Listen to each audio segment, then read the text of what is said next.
গাড়ি এটা CB sign আছে, এই গাড়িটা চলতে চলতে বন্ধ হয়ে গেছে, মানে ইস্যুর প্রবলেম হয়েছে আমাদের। ইস্যু মানে এসিএম যেটাকে বলে, এটা মাল শর্ট হয়ে গেছে। এটাকে আমরা ডায়েট করব। ডায়েট কীভাবে করতে হবে, এখানে যেটা সুইচ আছে, এখানে কিল সুইচ আছে। কিল সুইচ থেকে আপনার যে এই তারটা আছে হলুদের মধ্যে, এই তারটার সঙ্গে আমরা নিয়ে আসবো। এখানে একটা ডিভাইস লাগাবো, এই যে একটা ডিভাইস। এবার আপনাকে এখানে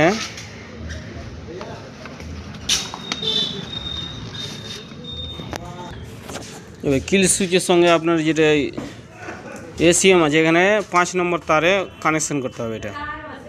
এটা দাম তো অনেক, তার জন্য আমরা এটাকে একটা ডিভাইস লাগিয়ে, এটা ডিভাইস আছে আপনার, এখানে 5 নম্বর তারে, এটা তারে কিল সুইচের সঙ্গে এটা লাগাতে হবে, দিয়ে এটা আমরা ডায়েট করে দেবো।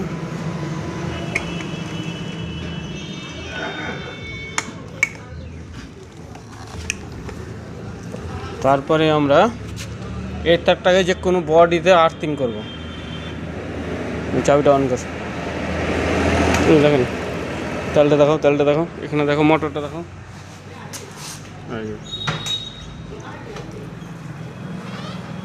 এইভাবে আমরা গাড়িটা স্টার্ট করবো।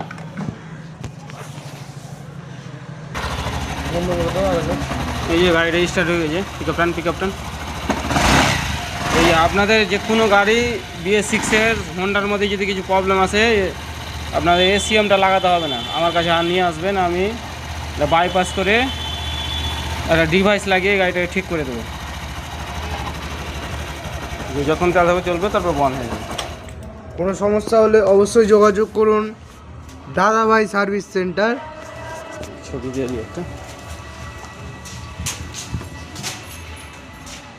যে কোনো গাড়ির প্রবলেম হলে BS6-এ নিয়ে আসবেন।